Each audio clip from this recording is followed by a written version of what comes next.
ये पहली बार था जब इंसानों का सामना धरती पर किसी एलियन सभ्यता से हुआ। लोग डर गए थे कि एलियन हमला कर सकते हैं, लेकिन सबको हैरानी हुई जब एलियन स्पेसक्राफ्ट ने कोई हमला नहीं किया। वो जमीन पर उतरे और अपने चारों ओर क्रिस्टल की दीवार बना दी। सरकार ने उस जगह को चारों तरफ से घेर लिया और जांच के लिए जैक नाम के एक साइंटिस्ट को भेजा। जब जैक उस क्रिस्टल के पास पहुंचा तो उसे एक दरवाजा दिखने लगा, जैसे जैक को अंदर बुला रहा हो। जैक थोड़ी देर रुका, लेकिन फिर उसने अंदर जाने का फैसला किया, क्योंकि उसे पूरी मानव जाति के लिए एलियंस के इरादे जानने थे। अंदर सब कुछ अंधेरे में था। तभी वहाँ एक आदमी आया जो बिल्कुल जैक जैसा दिख रहा था। उसने बताया कि वो आर्कियन है और उसने जैक का रूप लिया है ताकि उसे अजीब न लगे। जब जैक ने पूछा कि वो धरती पर क्यों आए हैं, तो आर्कियन ने कहा कि वो इंसानों की मदद करना चाहते हैं, लेकिन इसके बदले में इंसानों को अपनी सारी रिसर्च बंद करनी होगी। जैक ने तुरंत मना कर दिया। फिर आर्कियन ने उसे एक लोहे की बॉल दी और कहा कि इसे धरती के किसी प्रदूषित इलाके में रख दो। वो बोला कि ये धरती को नुकसान नहीं पहुंचाएगी। अगर हम ऐसा करना चाहते तो पहले ही कर सकते थे। जैक ने बॉल ले ली। बाकी वैज्ञानिक डर रहे थे, लेकिन जैक ने कहा कि अगर एलियंस को वाकई नुकसान करना होता तो वो किसी का इंतजार नहीं करते। आखिरकार वो सब एक पुराने न्यूक्लियर प्लांट में बॉल को टेस्ट करने को तैयार हो गए। वहाँ कोई भी चीज जिंदा नहीं थी। जैसे ही बॉल गंदे पानी में गिरी, जमीन हिलने लगी और हरे रंग का धुआं निकलने लगा। सबको लगा कोई जहरीली गैस है, लेकिन जब धुंध हट गई तो वो सूनी जगह एक हरे भरे जंगल में बदल चुकी थी। हवा साफ थी और वहाँ पत्तियों की खुशबू थी।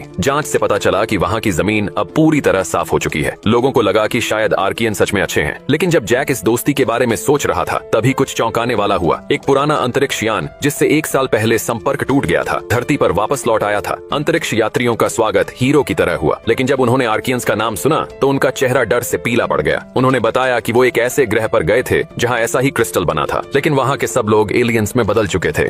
लड़की अस्पताल में होश में आई तो उसे बहुत डर लगा, क्योंकि उसे कुछ भी दिखाई नहीं दे रहा था। डॉक्टर ने बताया कि किसी तेज केमिकल के कारण उसकी आंखों की रोशनी हमेशा के लिए चली गई है। उसे याद आया कि पिछली रात जब वो घर लौट रही थी तो किसी ने उस पर कोई अजीब केमिकल फेंका था। अब सवाल ये था कि कोई उसे नुकसान क्यों पहुंचाना चाहेगा। उसने पुलिस से पूछा, लेकिन पुलिस को कोई सुराग नहीं मिला। उसके परिवार के किसी सदस्य से भी संपर्क नहीं हो पाया। बस दूर के रिश्तेदार ने जो विदेश में रहता था उसके लिए एक देखभाल करने वाला और एक बहुत अच्छा अपार्टमेंट भेजा। उस अपार्टमेंट में एक बड़ी बैठक, सुंदर रसोई और अच्छा इलाका था। सब कुछ सुंदर था, पर लड़की के लिए सब अंधेरे में था। देखभाल करने वाला न सिर्फ उसकी रोज की जरूरतों का ध्यान रखता था, बल्कि उसे अंधेपन के साथ जीने के तरीके भी सिखाता था। उसने उसे डिक्टेशन सॉफ्टवेयर और छड़ी इस्तेमाल करना भी सिखाया। कुछ दिनों बाद लड़की को अपार्टमेंट में कुछ अजीब चीजें महसूस होने लगीं। 2 खिड़कियां पास पास थीं। एक तेज हवा में आवाज करती थी, दूसरी बिल्कुल शांत थी, जैसे कोई दीवार हो। हर दिन वो ठीक 11 बजे एक सायरन सुनती थी, जो 1 मिनट तक बजता था, जैसे घड़ी से भी ज्यादा सटीक हो। अपार्टमेंट में टीवी था, लेकिन कभी कोई चैनल नहीं आता था, जैसे वो बाहरी दुनिया से पूरी तरह कटी हुई थी। सबसे डरावनी बात ये थी कि वो वेंटिलेशन डक्ट से एक औरत की रोने की आवाज सुनती थी। उसे लगा कि शायद पास की यूनिट में कोई औरत घरेलू हिंसा का शिकार है। जब उसने ये बात देखभाल करने वाले से कही तो उसने कहा कि ये सिर्फ उसका वहम हो सकता है, लेकिन लड़की को यकीन नहीं हुआ। उसने पड़ोसी के दरवाजे पर एक चिट्ठी रखी और उसे चाय